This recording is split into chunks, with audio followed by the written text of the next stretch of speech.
She grew up in a haunted Victorian house. Her mother added excitement by telling ghost stories, and Holly Black entertained herself with scavenger hunts looking for fairies around the neighborhood. So I guess there should be no surprise that this New York Times bestselling author has penned over 30 fantasy novels for children and young adults. Her latest book is her first step into adult fiction. Holly is here with more on her new novel, The Book of Night. Good morning. Hi. Thanks for having me. Yeah, absolutely. Okay, I should have been your friend growing up. Let's back up. So you actually almost grew up in one of your novels, in an old Victorian house that you say was haunted. Well, I do not say that it was haunted. My mom told me it was haunted. She told me that she used to play in the attic with a ghost named Robbie.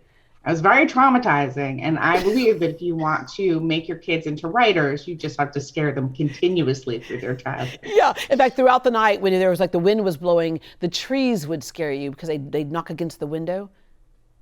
Scratch against the window, yeah, it was very creepy. Creepy house. Yeah, all Everyone right. on the block thought it was a witch's house. Yeah, one thing your mom did do is she never let you hold back from sparking your imagination, and she fed that in a number of ways.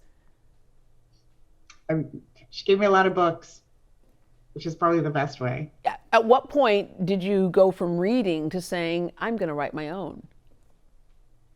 I think when I was pretty young, I thought I would try and, write something that I would like to read. But the tragedy of writing is that you will never see your books as a reader. You will only ever see them as a writer. So, but I have always tried to write the books I want to read. Yeah, yeah. And that's what stops a lot of people from even getting started, right? But Knights of the Silver Sun, that was your first book. You wrote that while you were still a student. What did you learn from writing that? Getting it done? That I didn't know how to write books. It was a pastiche of all the things I loved at the time, which was mostly like Lord of the Rings and Interview with the Vampire, sort of smushed up. And there was an evil dragon whose name was Ventramax, which I thought was like the greatest name anyone had come up with. I have read it aloud as an adult to great hilarity. Yeah, I well, read it at a Juvenilia panel and was voted the second worst. I was robbed. I was the worst. okay, what kept you going after that?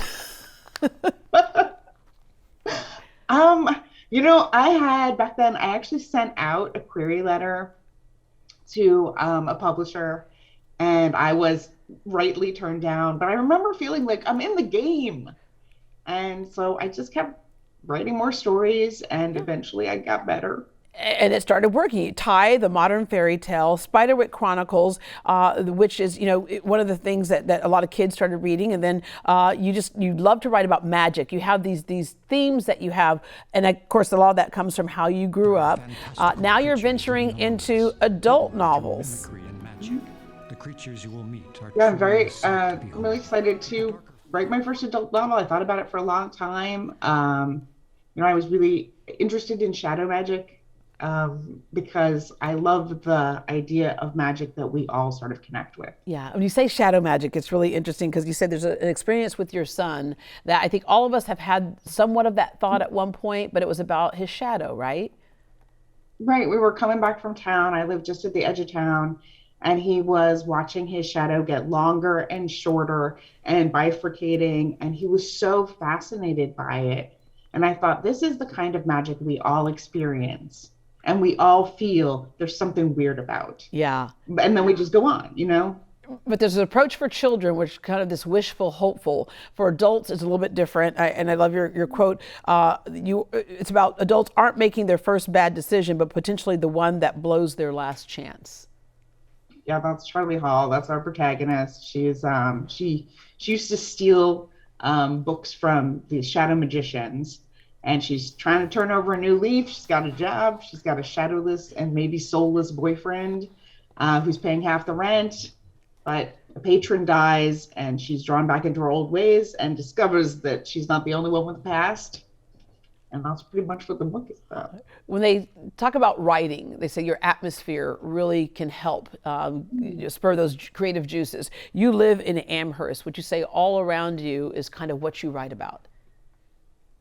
This is actually one of my first books set here. I grew up in New Jersey, and I set so many things there, but I felt like I needed to be in this landscape like long enough to actually write about it. And now I feel like I have, and this is really a love letter to my new home here. And I do think you're always inspired by the space you're in. Yeah. Well, there are so many people who ask us, I have a book in me. I want to get started. I don't know how to get started. I don't know how to get published. And they worry about the end of the book as opposed to starting the book. So your best advice to those future writers?